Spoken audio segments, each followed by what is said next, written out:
Hello friend, स्वागत है आप सभी का आपका अपना ही यूट्यूब चैनल मेजर टारगेट पर। तो फ्रेंड, आज हम लोग क्लास 10 मैट्रिक बोर्ड परीक्षा 2023 के लिए विज्ञान में फिजिक्स में हम लोग काफ़ी महत्वपूर्ण वीवीआई ऑब्जर्व क्वेश्चंस को देखेंगे जो आपके बोर्ड परीक्षा के लिए काफ़ी महत्वपूर्ण है। तो दोस्तों, अगर आप भी इस बार मैट्रिक बोर्ड परीक्षा देने वाले 2023 में, तो इस वीडियो को संपूर्ण शुरू से लेकर आखिरी तक एक एक क्वेश्चन को अच्छी तरह से याद कर लेते हैं ना, तो क्लास 10 के फिजिक्स में यानी कि विज्ञान में जितने भी क्वेश्चन फिजिक्स से पूछे जाएंगे ना, आपसे एक भी प्रश्न नहीं छूटेगा, मेरा गारंटी है। इसीलिए दोस्तों एक एक क्वेश्चन को कंसंट्रेट होकर अच्छी तरह से ध्यानपूर्वक याद करते हुए जाना है। तो फ्रेंड, फटाफट से वीडियो को लाइक कर दीजिएगा। चैनल पर नए हैं ना, तो प्लीज़ दोस्तों फटाफट से चैनल को सब्सक्राइब करके बेल आइकन को प्रेस करके ऑल पर जरूर सेलेक्ट कर लीजिएगा। तो चलिए शुरू करते हैं यहाँ पे आज के पहले नंबर प्रश्न से, जो कि काफ़ी महत्वपूर्ण है। तो फ्रेंड देखिएगा, यहाँ पे आज का फर्स्ट प्रश्न देखिएगा। प्रश्न ये करा है कि किसी पारदर्शी माध्यम में प्रकाश की किरणें गमन करती है।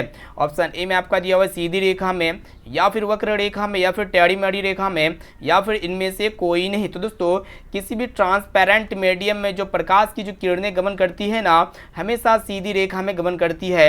यानी कि यहाँ पे हमारा ए वाला ऑप्शन जो है ना बिल्कुल ही सही उत्तर हो जाएगा। और दोस्तों, प्रकाश हमेशा सीधी रेखा में गमन करती है, ये सभी को पता होना चाहिए। अब आइए दोस्तों देखते हैं यहाँ पे दूसरा प्रश्न। तो देखिएगा, 2 नंबर प्रश्न क्या कराए कि निर्वात में प्रकाश की चाल है। तो दोस्तों, निर्वात यानी कि वैक्यूम, यानी कि जहाँ पे शून्य है। तो दोस्तों, निर्वात में जो प्रकाश की चाल होता है ना, 3 × 10⁸ मीटर प्रति सेकेंड होता है। ठीक है, यानी कि यहाँ पे ए वाला ऑप्शन जो है ना बिल्कुल ही सही उत्तर हो जाएगा। और दोस्तों, निर्वात में प्रकाश की चाल जो है ना सबसे ज़्यादा होता है। और दोस्तों, कांच में प्रकाश की चाल सबसे कम होता है। कांच में प्रकाश की चाल कितना होता है? 2 × 10⁸ मीटर प्रति सेकेंड होती है। साथ में इसे भी आप लोग को याद रखना है। एक एक क्वेश्चन को अच्छी तरह से याद करते हुए जाना है। दोस्तों, वीडियो को थोड़ा भी स्किप नहीं कीजिएगा, क्योंकि ये वीडियो आपके लिए बहुत ही महत्वपूर्ण है। अब चलिए दोस्तों देखते हैं यहाँ पे नेक्स्ट क्वेश्चन। तो आइए फ्रेंड देखिए, यहाँ पे तीसरा प्रश्न क्या कराए कि किसी अवतल दर्पण की फोकस दूरी होती है। तो यहाँ पे फोकल डिस्टेंस आप लोग को बताना है। तो ऑप्शन ए में आपका दिया हुआ धनात्मक, या फिर ऋणात्मक, या फिर ए और बी दोनों, या फिर इनमें से कोई नहीं। तो दोस्तों, किसी भी अवतल दर्पण की जो फोकस दूरी होती है ना, यहाँ पे क्या होती है वही आप लोग को बताना है। तो यहाँ पे जो है ना ऋणात्मक होती है, यानी कि ऑप्शन नंबर बी जो है ना बिल्कुल ही सही उत्तर हो जाएगा। अब चलिए दोस्तों देखते हैं यहाँ पे नेक्स्ट क्वेश्चन, जो कि मोस्ट इंपॉर्टेंट है। तो देखिएगा, चौथा प्रश्न क्या कराए कि किसी उत्तल दर्पण की फोकस दूरी होती है। तो दोस्तों, किसी भी उत्तल दर्पण की जो फोकस दूरी होती है ना, धनात्मक होती है, यानी कि पॉजिटिव होती है। इसे आप लोग को याद रखना है। यहाँ पे ए वाला ऑप्शन जो है ना बिल्कुल ही सही उत्तर हो जाएगा। अब आइए दोस्तों देखते हैं, यहाँ पे 5 नंबर प्रश्न भी बहुत ही महत्वपूर्ण है। तो यहाँ पे लेंस में बताना है। तो दोस्तों, किसी भी अवतल लेंस की जो फोकस दूरी होती है ना धनात्मक होती है। ये थोड़ा उल्टा होता है। यहाँ पे लेंस में, अवतल लेंस में जो फोकस दूरी होती है, इनकी फोकस दूरी क्या होती है? धनात्मक होती है। ठीक है, यानी कि 5 का जो है ना यहाँ पे ए वाला ऑप्शन बिल्कुल ही सही उत्तर हो जाएगा। मोस्ट इंपॉर्टेंट है, यहाँ पे सभी क्वेश्चंस को बता रहे हैं। अब चलिए दोस्तों देखते हैं यहाँ पे छठा प्रश्न को देखिएगा। 6 नंबर प्रश्न क्या कराए कि किसी उत्तल लेंस की फोकस दूरी होती है। तो दोस्तों, ऑप्शन ए में आपका दिया हुआ है धनात्मक, या फिर ऋणात्मक, या फिर ए और बी दोनों, और ऑप्शन डी में आपका दिया हुआ है इनमें से कोई नहीं। तो दोस्तों, किसी भी उत्तल लेंस की जो फोकस दूरी होती है ना, यहाँ पे क्या होती है वही आप लोग को बताना है। तो यहाँ पे 6 का जो है ना ए वाला ऑप्शन बिल्कुल ही सही उत्तर हो जाएगा, पॉजिटिव होती है। अब आइए दोस्तों देखते हैं यहाँ पे 7 नंबर प्रश्न क्या कराए कि वास्तविक प्रतिबिंब का आवर्धन यानी कि मैग्निफिकेशन होता है। तो दोस्तों, ऑप्शन ए में आपका दिया हुआ है धनात्मक, या फिर ऋणात्मक, या फिर शून्य, और ऑप्शन डी में आपका दिया हुआ है इनमें से कोई नहीं। तो दोस्तों, ये वास्तविक प्रतिबिंब जो है ना कौन सा दर्पण में बनता है? तो दोस्तों, वास्तविक प्रतिबिंब जो है ना अवतल दर्पण में बनता है। और अवतल दर्पण की फोकस दूरी ऋणात्मक होती है, तो इनकी आवर्धन क्षमता भी क्या होगी? और ऋणात्मक होगा। यानी कि यहाँ पे आवर्धन क्षमता नहीं बल्कि आवर्धन मैग्निफिकेशन पूछ रहा है। तो अवतल दर्पण यानी कि जो वास्तविक प्रतिबिंब होता है ना, इनका जो आवर्धन क्षमता होता है नेगेटिव होता है। इसे आप लोग को याद रखना है। यानी कि यहाँ पे दोस्तों बी वाला ऑप्शन जो है ना बिल्कुल ही सही उत्तर हो जाएगा। अब चलिए दोस्तों देखते हैं यहाँ पे नेक्स्ट क्वेश्चन। तो फ्रेंड देखिए, यहाँ पे 8 नंबर प्रश्न क्या कराए कि आभासी एवं सीधा प्रतिबिंब का आवर्धन होता है। तो यहाँ पे ऑप्शन ए में आपका दिया हुआ है धनात्मक, या फिर ऋणात्मक, या फिर शून्य, और ऑप्शन डी में आपका दिया हुआ है इनमें से कोई नहीं। तो दोस्तों, आभासी या सीधा, यानी कि आभासी जिसे हम लोग काल्पनिक कहते हैं वर्चुअल, एवं सीधा प्रतिबिंब का जो आवर्धन होता है ना क्या होता है? तो सबसे पहले आप लोग को जानना पड़ेगा जो आभासी एवं सीधा जो प्रतिबिंब बनता है वह उत्तल दर्पण में बनता है। और दोस्तों उत्तल दर्पण की जो फोकस दूरी होती है ना धनात्मक होती है। जब इनकी फोकस दूरी धनात्मक होती है तो आवर्धन भी होगा ना, क्या होगा, धनात्मक ही होगा। यानी कि यहाँ पे ए वाला ऑप्शन जो है ना बिल्कुल ही सही उत्तर हो जाएगा। तो फ्रेंड यहाँ पे हम लोग क्लास 10 के फिजिक्स के काफ़ी महत्वपूर्ण यहाँ पे हम लोग जो है ना 30 वीवीआई ऑब्जेक्टिव क्वेश्चंस को देख रहे हैं। अगर आप ये सभी क्वेश्चंस को अच्छी तरह से याद कर लेते हैं ना तो फिजिक्स में जितने भी प्रश्न आपके बोर्ड परीक्षा में 2023 में पूछे जाएंगे ना तो काफ़ी सारे प्रश्न इसी वीडियो से देखने को मिलेगा। तो फ्रेंड वीडियो को शुरू से लेकर आखिरी तक बिना स्किप किए एक एक क्वेश्चन को कंसंट्रेट होकर ध्यानपूर्वक याद करते हुए जाना है। और दोस्तों अभी तक आप वीडियो को लाइक नहीं किया ना तो प्लीज़ दोस्तों फटाफट से वीडियो को लाइक कर दीजिएगा। चैनल पर नए हैं ना तो प्लीज़ दोस्तों चैनल को सब्सक्राइब कर लीजिएगा। और एक एक क्वेश्चन जो है ना आप लोग नोटबुक में नोट कर सकते हैं या फिर इनका जो है ना पीडीएफ हम फ्री ऑफ कॉस्ट प्रोवाइड करेंगे। तो वीडियो में बताएंगे कि पीडीएफ आप इसका कहां से डाउनलोड कर सकते हैं। तो पहले शुरू से लेकर आखिरी तक वीडियो को शुरू से लेकर आखिरी तक देखिए, आप लोग को बताएंगे कि पीडीएफ इसी आप फ्री ऑफ कॉस्ट कहां से डाउनलोड कर सकते हैं। अब चलिए दोस्तों देखते हैं यहाँ पे नेक्स्ट प्रश्न जो कि काफ़ी महत्वपूर्ण है। तो फ्रेंड देखिए यहाँ पे 9 नंबर प्रश्न क्या करा है कि गोलीय दर्पण द्वारा उत्पन्न आवर्धन यानी कि एम जो है ना निम्न में से कौन है, काफ़ी महत्वपूर्ण है। तो यहाँ पे ऑप्शन ए में आपका दिया हुआ है एम बराबर वी बट्टे यू या फिर एम बराबर यहाँ पे माइनस वी बट्टे यू, और ऑप्शन सी में आपका दिया हुआ है एम बराबर यू बट्टे भी, और ऑप्शन डी में आपका दिया हुआ है एम बराबर यू इंटू भी। तो दोस्तों आप लोग को बता देते हैं दर्पण के केस में जो आवर्धन यानी कि जो मैग्नेटिफिकेशन होता है ना यह ऋणात्मक होता है। यानी कि यहाँ पे बी वाला ऑप्शन जो है ना बिल्कुल ही सही उत्तर हो जाएगा। यानी कि एम बराबर जो होगा ना माइनस भी बट्टे यू हो जाएगा। अब आइए दोस्तों देखते हैं यहाँ पे 10 नंबर प्रश्न जो कि काफ़ी महत्वपूर्ण है कि गोलीय लेंस द्वारा उत्पन्न आवर्धन यानी कि एम जो है ना निम्न में से कौन है। ये भी प्रश्न जो है ना ये दोनों प्रश्न आपके बोर्ड परीक्षा में बराबर पूछे जाते हैं। तो यहाँ पे लेंस के केस में जो आवर्धन होता है ना धनात्मक होता है। यानी कि एम बराबर जो होगा ना भी बट्टे यू हो जाएगा। तो यहाँ पे ए वाला ऑप्शन जो है ना बिल्कुल ही सही उत्तर हो जाएगा। अब आइए फ्रेंड देखते हैं यहाँ पे 11 नंबर प्रश्न को देखिएगा जो कि काफी महत्वपूर्ण है। तो प्रश्न ये करा है कि नेत्र में प्रवेश करने वाली प्रकाश किरणों का अधिकांश अपवर्तन नेत्र के किस भाग से होता है, बहुत ही महत्वपूर्ण है। तो यहाँ पे ऑप्शन ए में आपका दिया विनेत्र लेंस या फिर कॉर्निया या फिर पारीताड़िका या फिर पुतली। तो दोस्तों नेत्र में प्रवेश करने वाले जो प्रकाश किरण होता है ना इसमें जितने भी अधिकांश अपवर्तन नेत्र के कौन से भाग से होता है, ठीक है। तो ये प्रश्न बहुत ही महत्वपूर्ण है। तो कॉर्निया पे होता है प्रकाश का मतलब अपवर्तन, ठीक है, इसे आप लोग को याद रखना है। और दोस्तों हम लोग किसी भी वस्तु को तभी देख पाते हैं प्रकाश की उपस्थिति में हम किसी वस्तु को देख पाते हैं, ठीक है। तो प्रकाश क्या होता है कि पहले ऑब्जेक्ट पे पड़ता है और ऑब्जेक्ट से जो है ना परावर्तन होकर हमारे आंखों तक आता है कॉर्निया पर, है ना। तो कॉर्निया पर अधिकांश अपवर्तन होता है सबसे ज़्यादा, ठीक है, और तभी हम किसी भी ऑब्जेक्ट को देख सकते हैं प्रकाश की उपस्थिति में। अब चलिए दोस्तों देखते हैं यहाँ पे 12 नंबर प्रश्न भी बहुत ही महत्वपूर्ण है कि नेत्र के किस भाग पर किसी वस्तु का प्रतिबिंब बनता है, बहुत ही महत्वपूर्ण है। तो यहाँ पे ऑप्शन ए में आपका दिया हुआ नेत्रोद में या फिर कॉर्निया में या फिर पारीताड़िका में या फिर दृष्टि पटल या फिर रेटिना पर। तो दोस्तों आप लोग बता देते हैं नेत्र के जिस भाग पर किसी भी वस्तु का प्रतिबिंब बनता है ना उसे हम लोग दृष्टि पटल या फिर रेटिना कहते हैं, ठीक है। और दोस्तों रेटिना में जो किसी वस्तु का प्रतिबिंब बनता है ना वास्तविक उल्टा और वस्तु से छोटा बनता है, साथ में इसे भी आप लोग को याद रखना है। अब चलिए दोस्तों देखते हैं यहाँ पे नेक्स्ट क्वेश्चन जो कि काफी महत्वपूर्ण है। तो दोस्तों देखिएगा 13 नंबर प्रश्न क्या कराए कि अभिनेत्र लेंस की फोकस दूरी में परिवर्तन किया जाता है। यानी कि अभिनेत्र लेंस की फोकस दूरी में परिवर्तन जो है ना किसके द्वारा किया जाता है। तो यहाँ पे ऑप्शन ए में आपका दिया पुतली के द्वारा या फिर दृष्टि पटल के द्वारा या फिर पक्षमावी द्वारा, और ऑप्शन डी में आपका दिया हुआ है परिताड़िका के द्वारा। तो दोस्तों अभिनेत्र लेंस की जो फोकस दूरी होता है इसमें जो परिवर्तन किया जाता है ना किसके द्वारा किया जाता है, पक्षमावी के द्वारा किया जाता है। यानी कि यहाँ पे सी वाला ऑप्शन जो है ना बिल्कुल ही सही उत्तर हो जाएगा। अब आइए दोस्तों देखते हैं यहाँ पे 14 नंबर प्रश्न को देख लेते हैं जो कि मोस्ट इंपोर्टेंट है। तो यहाँ पे प्रश्न ये करा है कि पुतली के साइज को कौन नियंत्रित करता है, काफी महत्वपूर्ण है। तो यहाँ पे ऑप्शन ए में आपका दिया हुआ रेटिना या फिर कॉर्निया, और ऑप्शन सी में आपका दिया हुआ पारीताड़िका या फिर कचाब दर्प। तो दोस्तों पुतली के साइज को जो कंट्रोल करता है ना पारीताड़िका करता है। यानी कि यहाँ पे सी वाला ऑप्शन जो है ना बिल्कुल ही सही उत्तर हो जाएगा। अब चलिए दोस्तों देखते हैं यहाँ पे नेक्स्ट क्वेश्चन।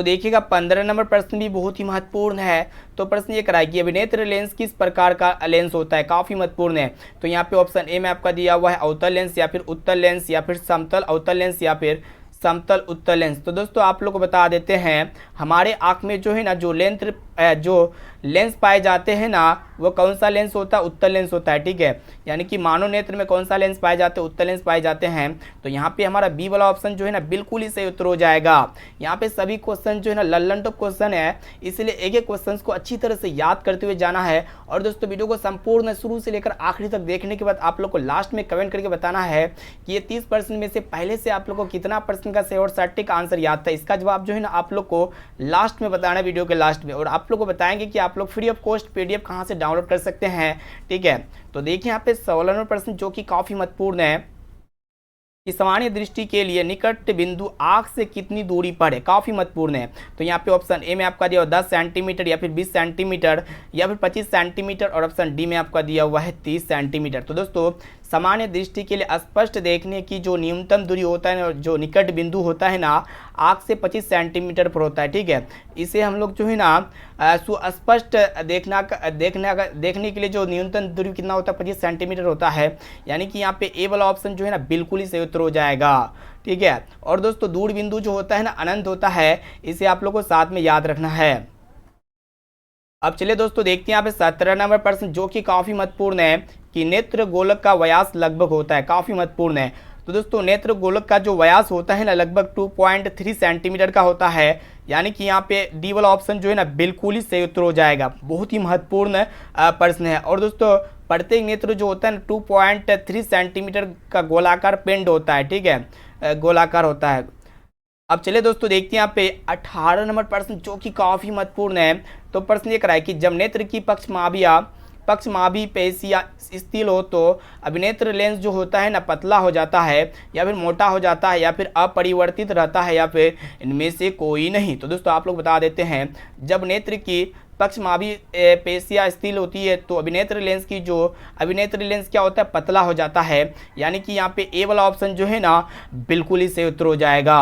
अब आइए फ्रेंड देखते हैं यहाँ पे 19 नंबर प्रश्न को देख लेते हैं जो कि काफी महत्वपूर्ण है। तो प्रश्न ये कराए कि जब नेत्र की पक्षमाभी पेशियां स्थिर होती है तो अभिनेत्र लेंस की फोकस दूरी क्या होता है, वही आप लोग को बताना है। तो यहाँ पे ऑप्शन ए में आपका जो बढ़ जाती है या फिर घट जाती है या फिर अपरिवर्तित रहती है या फिर इनमें से कोई नहीं। तो दोस्तों जब भी नेत्र की पक्षमाभी पेशियां स्थिर होती है तो अभिनेत्र लेंस की जो फोकस दूरी होती है ना बढ़ जाती है। यानी कि यहाँ पे ए वाला ऑप्शन जो है ना बिल्कुल ही सही उत्तर हो जाएगा। अब आइए दोस्तों देखते हैं यहाँ पे नेक्स्ट क्वेश्चन जो कि काफी महत्वपूर्ण है। तो फ्रेंड देखिए आगे प्रश्न ये करा है कि जब नेत्र की पक्षमाभी पेशियां सिकुड़ जाती है, यहाँ पे आप लोग ध्यान दीजिएगा, मतलब जब पक्षमाभी पेशियां क्या होगा, सिकुड़ जाएगा तो अभिनेत्र लेंस की जो फोकस दूरी होगा ना क्या होगा, घट जाएगी। ठीक है, घट जाती है। तो यहाँ पे बी वाला ऑप्शन जो है ना बिल्कुल ही सही उत्तर हो जाएगा। अब आइए फ्रेंड देखते हैं यहाँ पे 21 नंबर प्रश्न जो कि काफी महत्वपूर्ण है। तो यहाँ पे आप सबको बताना है कि विद्युत आवेश का एसआई मात्रक होता है। तो दोस्तों विद्युत आवेश जो इलेक्ट्रिक चार्ज होता है उनका जो एसआई यूनिट होता है ना क्या होता है, वही आप लोग को बताना है। तो यहाँ पे ऑप्शन ए में आपका वोल्ट या फिर एम्पियर या फिर कूलम और ऑप्शन डी में आपका दिया हुआ वाट। तो दोस्तों विद्युत आवेश का जो एसआई मात्रक होता है ना क्या होता है, वो कूलम होता है। यानी कि यहाँ पे सी वाला ऑप्शन जो है ना बिल्कुल ही सही उत्तर हो जाएगा। ठीक है, और दोस्तों विभवांतर का एसआई मात्रक वोल्ट होता है। और दोस्तों ये एम्पियर किसका एसआई मात्रक होता है, विद्युत धारा का। और दोस्तों ये वाट जो होता है ना किसका एसआई मात्रक होता है, विद्युत शक्ति का। और दोस्तों एसआई का जो फुल फॉर्म होता है ना क्या होता है, सिस्टम ऑफ इंटरनेशनल होता है। साथ में इसे भी आप लोग को याद रखना है। यहाँ पे हम जो है ना एक एक पॉइंट्स को क्लियर करा रहे हैं ताकि आप जो है ना लेट तक मतलब एग्जाम पीरियड तक आपका सभी क्वेश्चंस याद रहे। ठीक है, और एक भी क्वेश्चंस आपकी मैट्रिक बोर्ड परीक्षा में ना छूटे। ठीक है, अब चलिए दोस्तों देखते हैं यहाँ पे नेक्स्ट प्रश्न को देखिएगा। 22 नंबर प्रश्न भी बहुत ही महत्वपूर्ण है। प्रश्न एक रहा है कि निम्नलिखित में से कौन विद्युत उदासीन है। तो यहाँ पे ऑप्शन ए में आपका इलेक्ट्रॉन या फिर प्रोटॉन या फिर आयन और ऑप्शन डी में आपका दिया हुआ है परमाणु। तो दोस्तों आप लोगों को पता होगा कि विद्युत उदासीन जो होता है ना कौन होता है, परमाणु होता है, यानी कि एटम होता है। जो कि यहाँ पे डी वाला ऑप्शन जो है ना बिल्कुल ही सही उत्तर हो जाएगा। मोस्ट इंपॉर्टेंट ये प्रश्न है।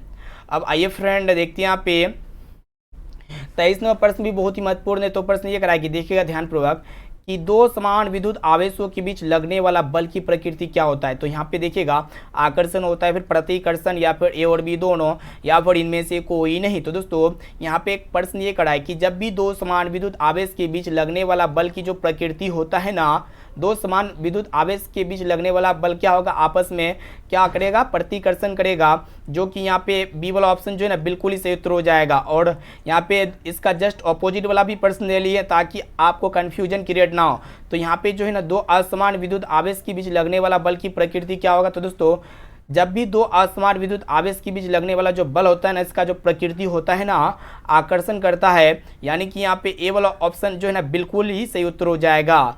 अब चलिए दोस्तों देखते हैं यहाँ पे नेक्स्ट क्वेश्चन। आकर्षण का अर्थ होता है एक जगह दोनों, जैसे कि आप जो है ना नॉर्थ पोल और साउथ पोल को एक जगह सटाइएगा तो क्या होगा, दोनों आपस में आकर्षण होगा, यानी कि सट जाएगा। तो उसे हम लोग क्या कहते हैं, दो असमान विद्युत आवेश होता है, एक नॉर्थ पोल एक साउथ पोल, दोनों को एक जगह सटाएंगे तो क्या होगा, आकर्षण होगा। और हम लोग क्या करेंगे कि जब दो समान विद्युत आवेश लेंगे, यानी कि नॉर्थ नॉर्थ लेंगे, तो क्या होगा, चुंबक, जब दो चुंबक को सटाइएगा नॉर्थ नॉर्थ से, क्या होगा, दोनों आपस में क्या होगा, छिटक जाएगा। ठीक है, इसे आप इस तरह याद रख सकते हैं। अब चलिए दोस्तों देखते हैं यहाँ पे नेक्स्ट क्वेश्चन जो कि काफ़ी महत्वपूर्ण है। तो दोस्तों देखिएगा 25वें प्रश्न क्या कराए कि इलेक्ट्रॉन की खोज किसने की थी। तो यहाँ पे ऑप्शन ए में आपका दिया हुआ जे थॉमसन ने, या फिर जेम्स चैडविक ने, या फिर नील्स बोयर ने, या फिर जेम्स मैक्सवेल ने। तो दोस्तों इलेक्ट्रॉन की जो खोज करता था ना, जे थॉमसन था, यानी कि यहाँ पे ए वाला ऑप्शन जो है ना बिल्कुल ही सही उत्तर हो जाएगा। अब चलिए दोस्तों देखते हैं यहाँ पे 26वें प्रश्न ये कराए कि प्रोटॉन की खोज किसने की थी, मोस्ट इंपोर्टेंट है। तो यहाँ पे ऑप्शन ए में आपका दिया रदरफोर्ड ने, या फिर जेम्स चैडविक ने, या फिर माइकल फैराडे ने, या फिर इनमें से कोई नहीं। तो दोस्तों प्रोटॉन की जो खोज करता था ना, कौन था, वही आप लोगों को बताना है। तो दोस्तों जेम्स चैडविक है, यानी कि यहाँ पे बी वाला ऑप्शन जो है ना बिल्कुल ही सही उत्तर हो जाएगा। अब चलिए दोस्तों देखते हैं यहाँ पे नेक्स्ट क्वेश्चन। दोस्तों 27वें प्रश्न को देखिएगा, प्रश्न ये है कि न्यूट्रॉन की खोज किसने की थी। तो यहाँ पे ऑप्शन ए में आपका दिया हुआ जॉन डाल्टन ने, या फिर ऑप्शन बी में आपका दिया हुआ है गोल्डस्टीन ने, या फिर जेम्स चैडविक ने, या फिर इनमें से कोई नहीं। तो यहाँ पे न्यूट्रॉन का जो खोज करता था ना, जेम्स चैडविक था, यानी कि यहाँ पे सी वाला ऑप्शन जो है ना बिल्कुल ही सही उत्तर हो जाएगा। अब चलिए दोस्तों देखते हैं यहाँ पे नेक्स्ट क्वेश्चन जो कि काफ़ी महत्वपूर्ण है। तो देखिएगा 28वां प्रश्न ये कराए कि देखिएगा कि इलेक्ट्रॉन पर आवेश होता है। तो दोस्तों इलेक्ट्रॉन पर जो आवेश होता है ना, कितना होता है वही आप लोग को बताना है। तो दोस्तों इलेक्ट्रॉन पर जो चार्ज होता है 1.6 × 10⁻⁻19 कूलम होता है, यानी कि यहाँ पे बी वाला ऑप्शन जो है ना बिल्कुल ही सही उत्तर हो जाएगा। ठीक है, इसे आप लोग को याद रखना है। और दोस्तों नाभिक में जो है ना, नाभिक के चारों ओर इलेक्ट्रॉन होते हैं, और सभी कक्षा में ये क्या चक्कर लगाते हैं, कह सकते हैं नाभिक के चारों ओर क्या होते हैं, इलेक्ट्रॉन होते हैं, जो सभी कक्षा में चक्कर लगाते हैं। और दोस्तों नाभिक में क्या क्या होते हैं, प्रोटॉन भी होते हैं और न्यूट्रॉन भी होते हैं, इसे आप लोग को याद रखना है। ठीक है, तो यहाँ पे इलेक्ट्रॉन पर आवेश कितना होता है, 1.6 × 10⁻⁻19 कूलम होता है।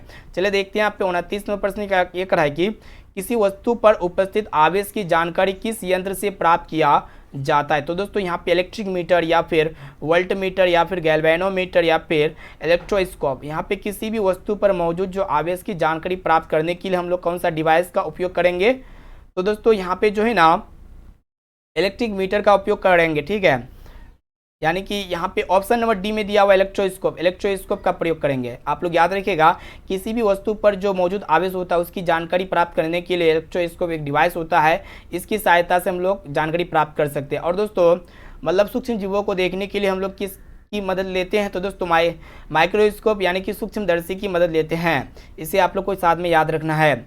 अब आइए दोस्तों देखते हैं यहाँ पे आज का लास्ट और अंतिम प्रश्न जो कि काफ़ी महत्वपूर्ण है। तो प्रश्न ये है कि विद्युत धारा का ऐसा ही मात्रक है। तो दोस्तों ऑप्शन ए में आपका दिया कूलम, या फिर वोल्ट, या फिर एम्पियर, और ऑप्शन डी में आपका दिया वाट। तो दोस्तों इलेक्ट्रिक करंट का जो ऐसा यूनिट होता है ना, एम्पियर होता है। और दोस्तों एम्पियर को जो है ना हम लोग ए से दिखाते हैं, साथ में इसे भी आप लोग को याद रखना है। तो फ्रेंड यहाँ पे हम लोग फाइनली जो है ना क्लास 10 के फिजिक्स के काफ़ी महत्वपूर्ण यहाँ पे हम लोग 30 most important Lalan top objective questions को देख चुके हैं। और ये सभी प्रश्न जो है ना आपके बोर्ड परीक्षा में प्रीवियस ईयर में बार बार पूछे जाते हैं, और ये सभी क्वेश्चन जो है ना हर बार यहीं से आते हैं। इसलिए जो है ना 2023 के बोर्ड परीक्षा जो भी स्टूडेंट देने वाले 2023 में, तो अगर इस वीडियो को देख के जाना है और बोर्ड परीक्षा में तहलका मचाना है तो आप लोग कमेंट करके बताइए कि यहाँ पे हम लोग जितने भी क्वेश्चन को सिलेक्ट किए आपके लिए सभी क्वेश्चन कैसा रहा, आप लोग कितना क्वेश्चन का सही और सटीक आंसर दे पाए, यानी कि 30 में से आपका कितना सही हुआ। ठीक है, तो इसका राइट आंसर आप लोग हमें कमेंट करके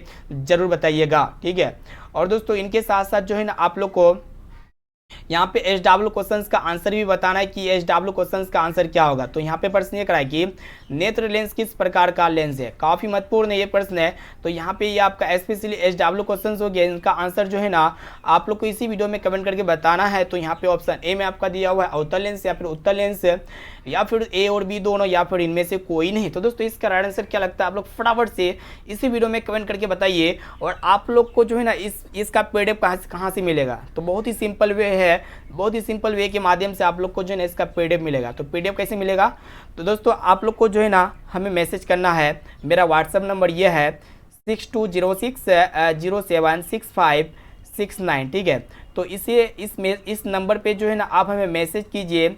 ठीक है, सिर्फ और सिर्फ मैसेज कीजिएगा और इसमें हाई लिखिए, आप बोलिएगा कि सर हमें व्हाट्सएप ग्रुप में ज्वाइन कर दीजिए, तो हम जो है ना आपको व्हाट्सएप ग्रुप में ज्वाइन कर देंगे। और उसी व्हाट्सएप ग्रुप में जितने भी क्लास होते हैं, जितने भी लेटेस्ट क्लास होते हैं, सभी का PDF जो है ना फ्री ऑफ कॉस्ट उसमें प्रोवाइड कर दिया जाता है। तो आप हमारे व्हाट्सएप ग्रुप में ज़रूर जुड़िएगा। ठीक है, तो दोस्तों वीडियो को लाइक कर दीजिएगा, चैनल पर नए हैं ना तो प्लीज़ दोस्तों फटाफट से चैनल को सब्सक्राइब करके बेल आइकन को प्रेस करके ऑल पर जरूर सेलेक्ट कर लीजिएगा। वीडियो को लाइक कर दीजिए।